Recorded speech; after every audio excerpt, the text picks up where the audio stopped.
I love working here. I love my job. I've loved it here ever since I've been here, so. I'm very proud of my job. I love what I do here, and I think I was meant to be here. What do you want to do? You know, I just got a good gut feeling about the place. That was it. I followed my gut. The whole environment is like, you know, everybody's part of a big family. You can't ever walk in here and say you're bored. That's what makes it interesting and exciting. I love the environment. I love the fact that the employees that we have are bright and energetic and incredibly committed to the children we serve. Melmark New England is based in Andover, Massachusetts, and we have a school and residential program. We also have outreach and consultation services. Do this. Oh, that was good. At one point we were 1 student, and now we're 110 students. All right, who's going first? It's special because it works on all levels. Awesome job, buddy. Give me 5. You ready, Tana? Yeah. Dinner is over. The boy dried the dishes at the kitchen sink. We are able to, especially now, attract very energetic young people to come into this work. You're smiling! All right, are you ready? And through the training systems that we have, we are able to equip them with the tools that they need to do an effective job. I've had parents come up to me and say, "You saved our family. You changed our lives because of the services to our son." I would say that the genuine care, love, both from the top down, is what I see every moment.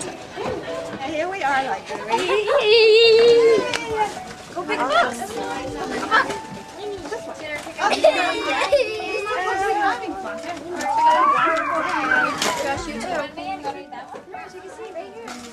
The kids are great. My students kind of become, I would consider them my kids, my family. I absolutely love them. I love the kids. I love getting to know them. I love watching them progress over the years and seeing a kid that I had when he was 12 and now he's 18 and he's just such a different person.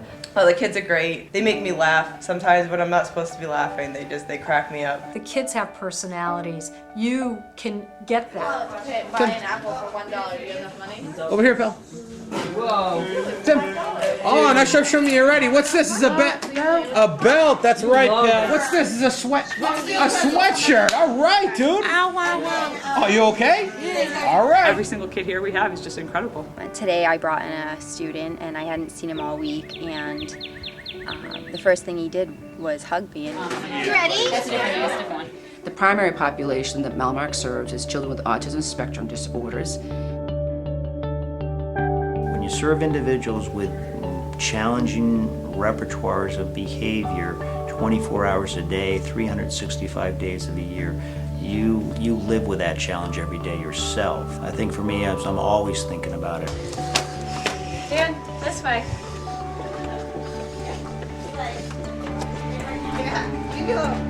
Many of our children have learned these behaviors in other settings, and so the job for us is to kind of undo those behaviors and teach them adaptive skills, whether it be verbal communication, augmentative communication, the use of picture symbols. But our job is to say, that behavior doesn't work, so here's some of the things that does work better.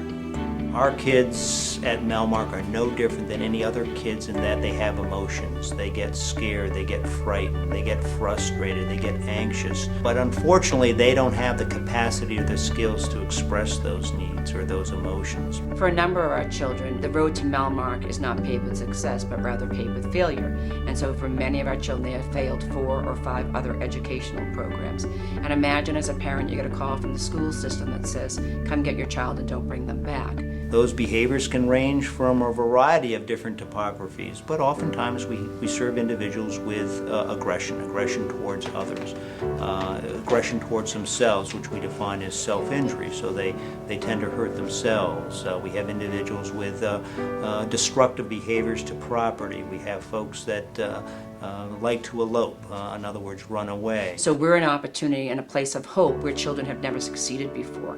So what we're looking at is making sure that every day we start to build little successes so that our children grow and change. And sometimes it's hard to overcome when you have such a history of failure and the children are frustrated and have a lot of behavioral disorders when they first get here.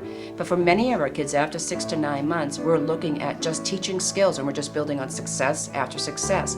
And so it really shows to many people that good educational programs would go far. It doesn't mean these kids couldn't have been taught when they were younger, but the expertise and the resources weren't available. And so that's our goal here, is to make sure that the failure stops at our front door. 26 cents, okay.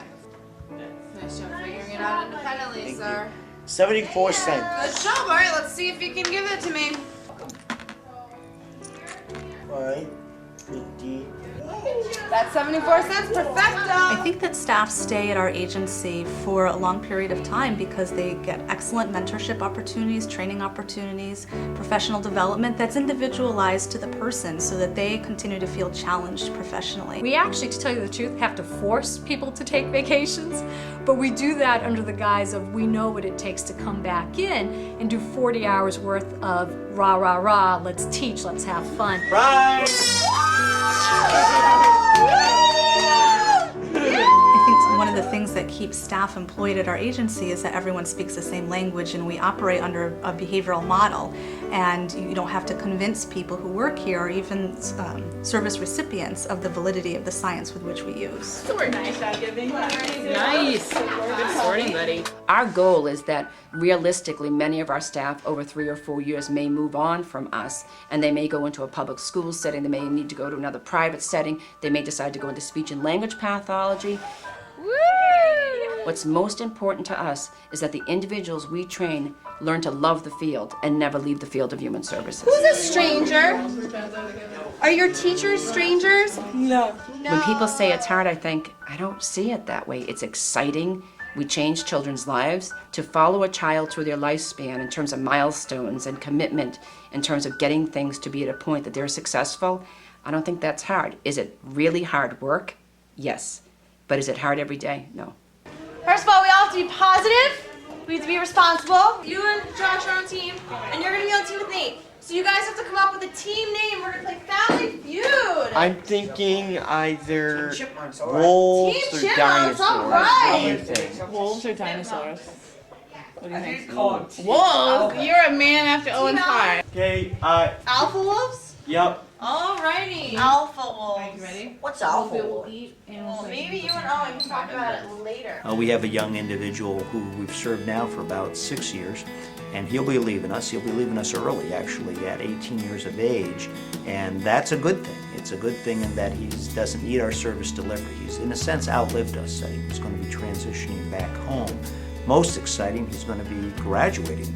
And I see this individual every day, and he says, well, I only have 40 more days, or I only have 30 more days here at Melmark. Just 2 months, June 26, 2009. Ironically enough, that's the exact same day Transformers 2 is released in theater. I don't see any irony. I think it was meant to be. Yeah, no kidding. And he says it in such a way that he's very proud of himself. He's worked very hard. He's an individual who came with a large repertoire of aberrant behaviors, and he has learned a variety of skills that enables him now to navigate his emotions in such a way that he can now successfully deal with issues when he's frustrated or angry.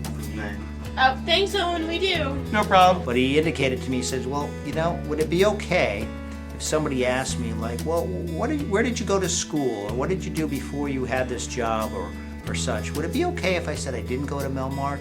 As much as he's gained here, he also wants people to know that he didn't need this level of service delivery, that he's no different than anybody else out in the community.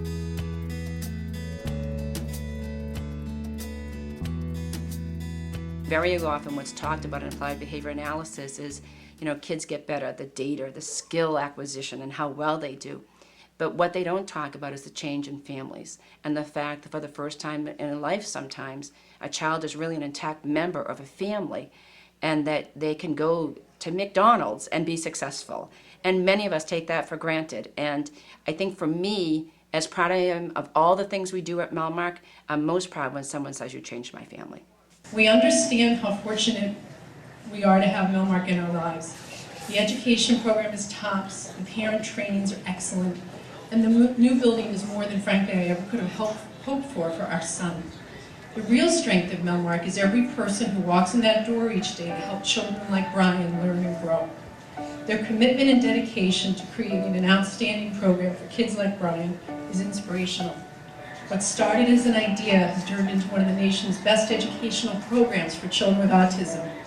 On behalf of all the Melmark families here tonight, thank you for making our children's lives so complete and helping our families face the joys and challenges of loving someone with autism. And what we basically did was give them the money and the space and the time to design a perfect program. And that's what they did.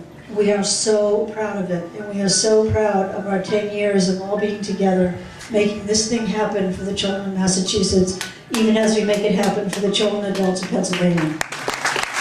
The incidence of childhood autism has been growing, especially over the last 10 years. It remains a very daunting task when so many people are trying to get into our school, and we cannot take everybody in. We just simply do not have the space and the staffing to serve everybody who wants to be served by our school. Well, I think the thing about Melmark that people need to consider is that while some of our children were born with neurological disorders, others acquired a neurological disorder during their lifetime. And just because myself, who has 3 healthy children, or other people have healthy children, that doesn't mean that someday in their life they won't need a Melmark. And so it's really important to think about the community that we live in and how do we want our children to be treated should they need the kind of services we produce. And so I always think about, but for the grace of God, walk any of us. And so I think it's really important that we recognize those organizations in the community that make a difference in children's lives that someday could be our own. Since you've been told how